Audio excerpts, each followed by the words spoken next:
Morning, welcome to JKSSB online tutorial. मैं हूं सतीश और हम लोग कर रहे हैं आप लोगों के लिए current affair series, right.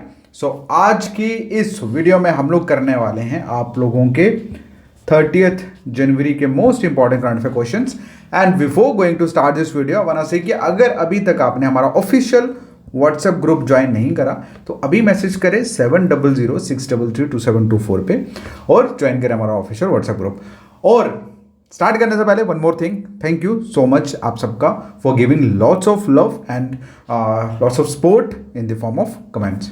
Alright, चलिए अब हम बात करते हैं। हमारा पहला क्वेश्चन आप लोगों के स्क्रीन पे, और क्वेश्चन में पूछा है कि who has been appointed as the new MD and CEO of Paytm bank. ठीक है, आप सभी जानते हैं पेटीएम को, ठीक है, पेटीएम वॉलेट सभी को जानते हो। तो अब पेटीएम बैंक का भी आप सभी को पता है, ठीक है, मतलब उन्हीं का एक सब्सिडरी है, पेटीएम का ही सब्सिडरी है पेटीएम बैंक। ओके, तो क्वेश्चन में पूछा गया है कि पेटीएम बैंक के न्यू MD और CEO, chief executive officer, managing director किनको अपॉइंट किया गया है। आप लोगों के सामने पिक्चर तो है भैया, लेकिन आप लोग पिक्चर देख के नहीं जान पाओगे। चलिए इसके बारे में अगर हम आंसर बताएं तो आंसर है सुरिंदर चावला। ठीक है, सुरिंदर चावला इसका आंसर है। ये न्यू MD और CEO जो है पेटीएम बैंक के बने हैं। अब कुछ और इंपॉर्टेंट एक्स्ट्रा इन्फॉर्मेशन आप सभी को बताऊं तो वो ये है कि RBI ने इनकी नॉमिनेशन, बेसिकली ये सीनियर बैंकर थे और इनकी नॉमिनेशन जो थी for MD and CEO of Paytm bank, तो उनको अप्रूव कर दिया गया है फाइनली। ओके, और दिस इज ऑल। ओके, 8 जनवरी 2023 को ही this person is appointed, right. चलिए नेक्स्ट बात करते हैं नेक्स्ट क्वेश्चन की। सेकंड क्वेश्चन मोस्ट इंपॉर्टेंट है और एग्जाम में डेफिनेटली आने वाला क्वेश्चन है। जो पिछला क्वेश्चन था वो भी, क्योंकि that was related with banking और इकोनॉमी में सबसे ज्यादा क्वेश्चंस करंट से रिलेट होके आते हैं। ओके, चलिए अब क्वेश्चन पूछा गया कि इस बार जो 75th आर्मी डे जो है वो किस सिटी में ऑर्गेनाइज्ड किया जा रहा है। ठीक है, मतलब 75th आर्मी डे जो है इस साल 2023 में किस सिटी में ऑर्गेनाइज जो है वो किया जा रहा है। तो इसका जो आंसर है दैट इज बेंगलोर। क्या आंसर है? बेंगलोर। ओके, तो अभी 15 जनवरी 2023 को बेंगलोर जो है वो होस्ट करने वाला है 75th आर्मी डे सेरेमनी को। और आप लोग कह सकते हैं कि ये पहली बार ऐसा हो रहा है कि ये जो इवेंट है वो नेशनल कैपिटल के बाहर हो रहा है। क्लियर है, नेशनल कैपिटल के बाहर हो रहा है। और वहीं पे बात करें हमारे आर्मी के मेजर जनरल जिनका नाम है रवि मुरुगन। ओके, और वहीं पे कर्नाटका के जो उसके बाद केरला के सब एरिया इन्फॉर्मर, तो उन सभी ने मतलब इस आर्मी डे को, इस ओकेजन को प्रेजेंट करने के लिए, प्रमोट करने के लिए फाइनली उन्होंने जो भी वर्कआउट है अपने साउथ पीपल्स के साथ वहाँ पे अरेंजमेंट कर दिया है। बट इन शॉर्ट आपको याद ये रखना है कि इस बार 75th आर्मी डे जो है वो बेंगलोर में सेलिब्रेट किया जा रहा है। ठीक है, ये मोस्ट इंपॉर्टेंट क्वेश्चन है भैया एज पर योर एग्जाम। चलिए नेक्स्ट क्वेश्चन की बात करें। क्वेश्चन में पूछा है, ये भी मोस्ट इंपॉर्टेंट क्वेश्चन है क्योंकि question that is related with your days, और डेज में से ये क्वेश्चन डेफिनेटली आता है। तो क्वेश्चन में पूछा है कि हिंदी डे जो है, वर्ल्ड हिंदी डे जो है वो किस दिन सेलिब्रेट किया जाता है। वर्ल्ड हिंदी डे कब सेलिब्रेट किया जाता है? तो इसका आंसर है 10 जनवरी। क्या आंसर है? 10 जनवरी। 10 जनवरी को वर्ल्ड हिंदी डे सेलिब्रेट किया जाता है। और एक चीज और बता दें कि अगर हम लोग किसी भी चीज को अगर सेलिब्रेट करते हैं उसके पीछे सबसे मेन मोटिव होता है कि उस चीज की अवेयरनेस को फैलाना। ठीक है, वर्ल्ड वाइड उस चीज की, उस इंपॉर्टेंस की मतलब अवेयरनेस जो है वो रेज अप करना पूरी दुनिया में। ठीक है, क्लियर है। और आप लोगों को एक चीज बता दूं कि इंडिया की जो ऑफिशियल लैंग्वेज है was first spoken in the United National General Assembly. Okay, चलिए नेक्स्ट क्वेश्चन की बात करें। अब हाँ, ये जो स्पोकन थी, मतलब ये जो यूनाइटेड नेशन जनरल असेंबली में जो मतलब फर्स्ट टाइम जो स्पोकन हुई कब? 1975 में। बट आपको इतना घुसने की जरूरत नहीं है, इतने बीच में डीप में क्वेश्चन नहीं आते। सिर्फ देखो एक चीज मैं आपको बता दूं कि या for me it is very easy to explain the thing, but जब मैं आप लोगों के पॉइंट ऑफ व्यू से सोचता हूं तो मैं रुक जाता हूं कि नहीं यार, उतना ही बताओ जितना इनको जरूरत है, क्योंकि we have to crack the exam, not in term of knowledge. Knowledge पूरी उम्र पड़ी हुई है भाई, लेते रहना। ओके, और नॉलेज कभी खत्म होगी नहीं और ना कभी इंसान पूरा भरपूर वैसे होता है, बट हाँ यू मस्ट नो कि हमें क्या क्या पढ़ना है क्या नहीं पढ़ना है। सो मैं बहुत स्ट्रिक्ट रहता हूँ जब आप लोगों को करवा रहा हूँ, मैं बहुत स्ट्रिक्ट रहता हूँ। चलिए नेक्स्ट क्वेश्चन की बात करें। क्वेश्चन में पूछा है कि कौन सी सिटी में, in which city 83rd all India presiding officer conference जो है वो किस सिटी में हो रही है, ठीक है।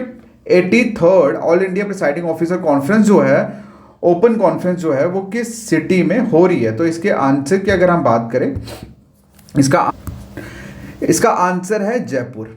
कहाँ पे हो रही है?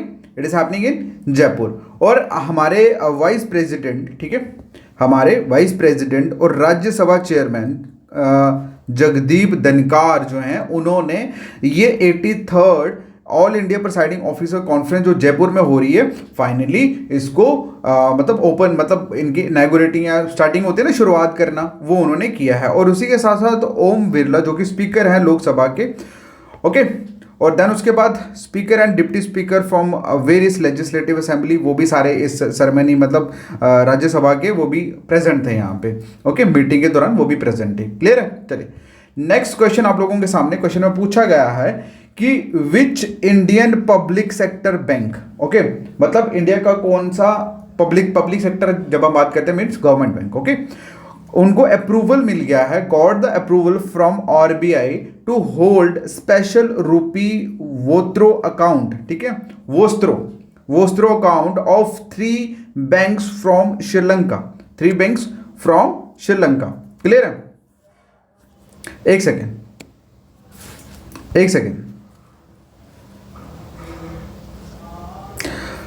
ओके, सो एक बार फिर से रिपीट कर रहा हूं कि आपको ये पूछा गया है कि आरबीआई ने किस इंडियन पब्लिक सेक्टर बैंक को ये अप्रूवल दे दिया है कि वो स्पेशल रूपी वोस्त्र अकाउंट जो है वो होल्ड कर सकते हैं 3 बैंक्स का श्रीलंका का। तो सबसे मेन पॉइंट जहां पे इस क्वेश्चन में अगर हम देखें तो सबसे की पॉइंट जो आपको जानने वाला, दैट इज वोस्ट्रो अकाउंट होता क्या है। बेसिकली ये वो अकाउंट होते हैं जो मतलब कॉरस्पॉन्डेंटली, मतलब किसी और के अकाउंट, किसी और का फंड, मतलब किसी अदर बैंक में उसको हैंडल कर रहा होता है। मतलब इन शॉर्ट में अगर मैं बताऊं सिंपल भाषा में, तो सिंपल सी बात है, श्रीलंका के जो 3 बैंक्स हैं भाई, उनका जो भी फंड मैनेजिंग हो गया या उसकी कस्टडी होगी फंड की, वो कौन सी बैंक को दी गई है, ठीक है, किस बैंक के लिए अप्रूवल कर दिया आरबीआई ने। तो इसका जो आंसर है दैट इज इंडियन बैंक, ठीक है, क्या आंसर है? Indian bank. क्लियर है? इंडियन बैंक में फाइनली मतलब which has a lengthy story in Sri Lanka, उसके मतलब हो सकता है इससे इंडिया का बहुत, इंडियन बैंक का एक लेंथी स्टोरी होगी श्रीलंका में। सो उसके बाद आरबीआई ने अप्रूवल दे दिया है कि वो वॉस्टर अकाउंट जो है 3 बैंक्स का, श्रीलंका के, साउथ एशियन आइलैंड नेशंस का, वो उसको हैंडल कर सकता है। मतलब इन शॉर्ट श्रीलंका के 3 बैंक्स की जो फंड है उसकी कस्टडी कौन सा इंडिया में कौन सा बैंक जो है वो रखने वाला है, दैट इज इंडियन बैंक। मतलब आरबीआई ने इसको, इस इंडियन बैंक को अप्रूवल कर दिया है कि भैया आप रख लो भाई उनकी, चाहे वो उसकी कस्टडी रखें या उसको उसके फंड को मैनेज करें, ठीक है। मतलब जब आप फॉरेन बैंक को बैंक की कस्टडी रखते हैं उसको बोला जाता है वोस्टर अकाउंट, ठीक है। चलिए नेक्स्ट क्वेश्चन आप लोगों को पूछा गया है, ये क्वेश्चन आप लोगों के स्पोर्ट्स का रिलेटेड है कि ये नाम दिया है एशले गार्डनर, इसका ये ICC women player of the month for December 2022 ये रहे हैं। आप देख सकते हैं पिक्चर। आपको ये बताना है कि ये किस टीम से ताल्लुकात रखती हैं, किस टीम से ताल्लुकात रखती हैं। भैया आप जर्सी से पता लग गया होगा, ऑस्ट्रेलिया से रखती हैं, ठीक है, बस इतना ही याद रखना है, इसके बीच में घुसने की जरूरत नहीं है, ओके। चलिए अगर ये प्लेयर इंडिया की होती तो डेफिनेटली इसके डिस्क्रिप्शन में हम बात करते हैं, बट डोंट वरी, इतना बहुत है। चलिए नेक्स्ट क्वेश्चन आप लोगों के सामने, क्वेश्चन में पूछा गया है कि in which state will PM Modi inaugurate the 26th national youth festival on January 12, 2023। 12 जनवरी को हमारे पीएम मोदी किस स्टेट में इनॉग्रेट करने जा रहे हैं 26th नेशनल फेस्टिवल, ओके। आपको अब सबसे पहले तो आप सभी को पता होना चाहिए नेशनल यूथ डे जो है कब मनाया जाता है, ठीक है, सभी को पता है, दैट इज कब मनाया जाता है 12 जनवरी को, ठीक है। अब पीएम साहब ने कहाँ पे इनॉग्रेट किया है, ये कर्नाटका में, ओके। अब ये जो हम लोग नेशनल यूथ डे सेलिब्रेट करते हैं, ये मतलब किस, मैंने आपको पहले ही बताया, जब भी हम कोई चीज़ सेलिब्रेट करते हैं उसके पीछे सबसे बड़ी रीज़न होता है या तो चीज़ों की मतलब उसकी अवेयरनेस को रेज करना, या हम लोग किसी चीज़ को प्रमोट करते हैं। तो आप सभी जानते हैं स्वामी विवेकानंद, जो कि इंटेलिजेंसी के बहुत बड़े सिंबल रहे हमारी कंट्री के, नॉट ओनली कंट्री, मतलब उन्होंने बाहर जाके भी चीज़ों बहुत ज़्यादा चीज़ें इन्फ्लुएंस की। तो ये बेसिकली जो आप लोगों का नेशनल यूथ डे होता है, ये स्वामी विवेकानंद जी के जन्म मतलब बर्थ एनिवर्सरी के उपलक्ष्य पे ये मनाया जाता है, ठीक है। और क्यों मनाया जाता है? ताकि उनकी वैल्यूज़ की हम लोग उनको एक तो मतलब उसको ऑनर कर सकें, देन उसके बाद रिस्पेक्ट, और जो भी उन्होंने टीचिंग या जो भी उन्होंने अकॉम्प्लिशमेंट की उसकी उसका ऑनर, उसकी रिस्पेक्ट, उनकी वैल्यूज़ की, और उनके वैल्यूज़ को स्प्रेड कर सके, रेज अप कर सके, ठीक है, बाकी स्टूडेंट्स में। सो दैट्स वाई हम लोग हर साल नेशनल यूथ डे जो है वो सेलिब्रेट करते हैं किनकी याद में? हमारे स्वामी विवेकानंद जी के बर्थ एनिवर्सरी के रूप में। क्लियर है? चलिए नेक्स्ट क्वेश्चन आप लोगों के सामने। क्वेश्चन पूछा है कि फेमस फुटबॉलर जिनका नाम है ग्रीथ फ्रैंक, आप लोग देख रहे हैं पिक्चर, ठीक है, इन्होंने रिटायरमेंट अब ले ली है। आपको बताना ये कौन सी कंट्री से खेलते थे। तो इसका जो आंसर है दैट इज वेल्स। क्या आंसर है? That is Wales. ओके, बस इतना ही, नेक्स्ट बढ़ने की जरूरत नहीं है बिल्कुल भी। चलिए नेक्स्ट क्वेश्चन आप लोगों के सामने। क्वेश्चन में पूछा है कि who is the composer of the golden globe award winning song Naatu Naatu from the movie RRR। आप सभी को पता है कि मूवी RRR में, RRR में जो नाटू नाटू सॉन्ग था उसको गोल्डन ग्लोब अवार्ड जो है वो दिया गया है। Okay, it's a very big honour for Indian cinema की इंटरनेशनल लेवल पे ये अवार्ड जो है वो उनको दिया है। आई थिंक ये उन कुछ चुनिंदा फिल्मों में से एक है भाई, ठीक है। तो अब आपको क्वेश्चन में पूछा गया कि ये जो गाना था नाटू नाटू, इसके कंपोजर जो हैं, किन्होंने कंपोज इसको किया हुआ है वो बताना है। इसका जो आंसर है दैट इज MM कीरावनी, ठीक है। ये आंसर आप देख सकते, ये पिक्चर इनका देख सकते हैं आप। MM कीरावनी जो थे ये इनके कंपोजर जो थे। ओके, और वहीं पे अगर हम बात करें तो RRR मूवी के जो डायरेक्टर थे उनका नाम क्या है? उनका नाम है SS राजामौली। ओके, क्लियर है? चलिए नेक्स्ट बढ़ते हैं। क्वेश्चन में पूछा है कि ओंग शू काई एक मतलब किस कंट्री के फॉर्मर लीडर थे, ठीक है। आप लोग पिक्चर देख सकते हैं भाई। ओके, सो इसका आंसर है म्यांमार, ठीक है, म्यांमार के ये लीडर थे। क्लियर है? सो उम्मीद करता हूं कि चीज़ें आपको पसंद आई होंगी। देखो, पसंद आए या ना आए, मैं आप लोगों को कुछ चीज़ें मतलब पेशकश नहीं कर रहा कि पसंद कर लीजिए।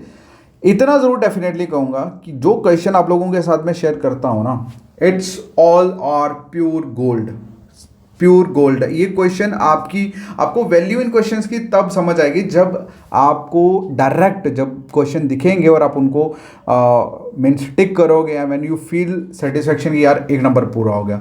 सो at that moment you will see the value of all this questions. मैं ज़्यादा खिलारा डालता हूँ ही नहीं, मेरा एक्चुअली नेचर है कि concise content with repetitive reason, and I strictly follow all these principles in my lecture. So I hope you people will get definitely help from these lectures. All right, चलिए मिलते हैं next video में, तब तक के लिए अपना ख्याल रखें। Take care, bye bye.